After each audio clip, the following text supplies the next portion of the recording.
be on the lookout for health restrictions that could interfere with constitutional rights. There are a lot of people who cheer that because, you know, they do want to go back to church, and as you're talking about. But there are others who fear he might be encouraging people to do things that might be unsafe at the time when some states are going up. Yeah, no, he's not. Well, there's not too many states that I know of that are going up. Almost everybody is headed in the right direction. I was with a man who got hit very, very hard in many ways over the last little while, Phil Murphy from New Jersey. People don't realize that's the single most dense state, and who would think that? But New Jersey is very dense.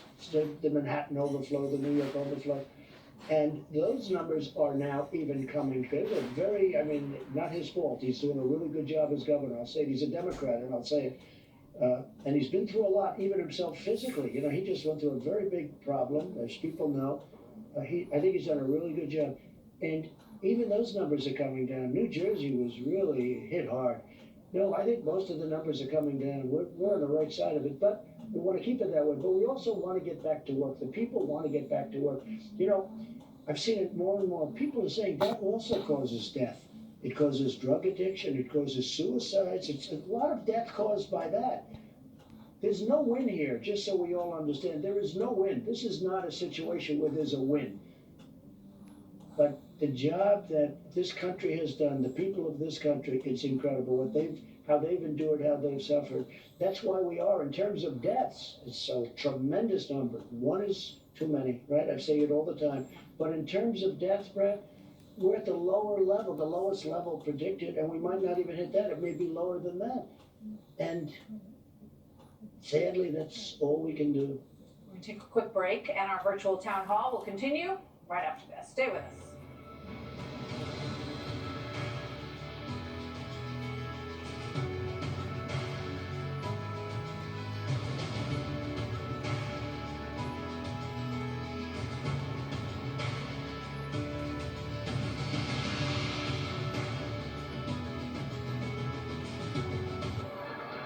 When you have depression. Back, everybody, to our Fox News virtual town hall, live here at the Lincoln Memorial in Washington, D.C.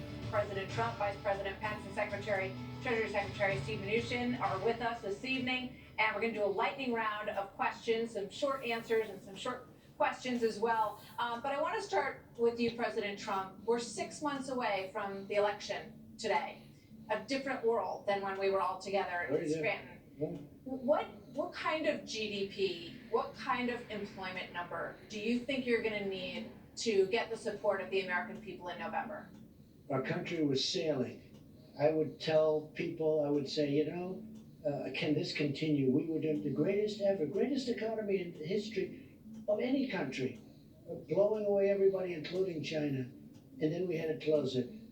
And my ambition is very quickly to get us back to where we were.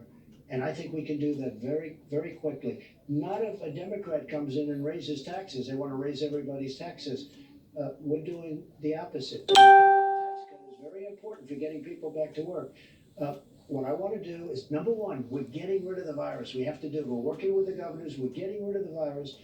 But we're going to put our country back to work. All those people out there that are protesting, they want to go back to work. We want to go back to work quickly but safely. And that's what's happening. And then next year, I think we're going to have a great economic year. We're going to get our jobs back. And I'll go a step further. We have a transition third quarter. We're going to have a very good fourth quarter. We're going to have a great next year. So we're 6 months to the day. When is the next Trump rally? And will you wear a mask? Well, I don't know. I mean, everybody wants the rallies. The rallies, we never had an empty seat. From the time I came down the escalator with a person that became our great first lady, who people really love, and they love her at those rallies too. And she loves the people of this country. We have to. They're longing for the rallies. I get it all the time. Mask or no mask? You can't have a rally. I don't think we can have a rally with an empty stadium, with nobody in there. In other words, you know, you may be able to pull it off of baseball or football or boxing or basketball. You can't pull off a rally with 100%. It wouldn't work out too well. So hopefully we'll be able to do rallies in the last couple of months. I mean, I would hope that within maybe the last couple of months, we'll be able to do rallies in various states. Mr. Vice President, you went to the Mayo Clinic, you didn't wear a mask, your critics jumped on you for that. Then you went to GM, you did wear a mask. Was that a concession to the critics, or are you sending mixed signals there?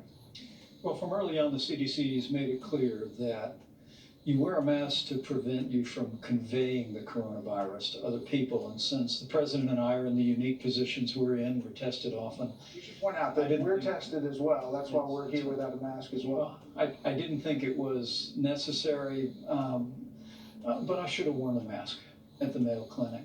And I wore it when I visited the ventilator plant in Indiana. And I think it really is a statement about the American people, the way people have been willing to step forward, practice social distancing, wear masks in settings where they can't do that.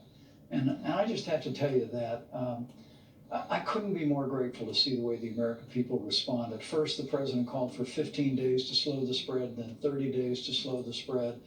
And this was a great hardship on families and on businesses, large and small, but the American people did it. It's made an immense difference. I believe it's saved thousands of lives. And as we go forward, as we continue to practice those principles, all of us together, I know we'll get through this. So you were asked to speak at the West Point graduation. There's been some pushback on that. Tammy Duckworth, a veteran, said it would be reckless. A Democrat. So are you going to do it? And do you think that it's worth the risk for those families and cadets? There's no risk. Are you ready? They wanted me to speak. I didn't want to speak. I love West Point. I grew up near my school, where I went to high school was right near West Point, New York Military Academy. So it was a mini West Point, very mini. But West Point's this incredible thing, incredible place. I love it. I know it well because, I spent a lot of time at West Point. They wanted me to come and speak. Then they changed the date. I believe it's June 13th. And it's my honor to speak. But I didn't want to necessarily do it. What they're doing is they're coming back a little bit early. They're going to be fully tested. They're going to be very, very spread apart. I said, I want their families to be there. Mike made the commencement address. I did it last year at the Air Force Academy. Mike did it this year. There were no parents in a big stadium, and they were very spread apart, and it was fine. But they asked me to do it, and I agreed. The generals asked me would I please do it. I'm the president of the United States. They wanted to have. I would love to have you there. All wanted. Mr. President, last thing. What do you tell your kids and grandkids about COVID-19, about this time? What do you tell them? I sat down with my son. I sat down with my grandchildren. I said a terrible thing has happened. It's a thing that we've never experienced. I said, I guess you could go back over 100 years and you could go to 1917 and we experienced it, but Europe experienced it much worse. It could have been 100 million people died. But I said, something's happened, but we're going to be strong and we're going to get out of it, and our country's going to be bigger and better and stronger than ever before. President Trump, Vice President Pence, Secretary Mnuchin, thank you very much for your time. It's a real honor to be Great to here have you with us. tonight. Honor to have all of you here tonight. Good to be with you. And thank you for our viewers at home for watching. I'll be back here on Fox tomorrow, 6 p.m. Eastern for Special Report. And I will see you tomorrow night at 7 o'clock Eastern with The Story. Good night, everybody. And I'm very proud of President Donald Trump and Vice President Mike Pence and Steve Mnuchin and Brett and the great job that they did with Fox News. And it's really been thrilling here to see them answer the questions and see how Americans have responded. And they are always in our prayers, all of them. In fact, all the candidates are in our prayers. While you do your part to be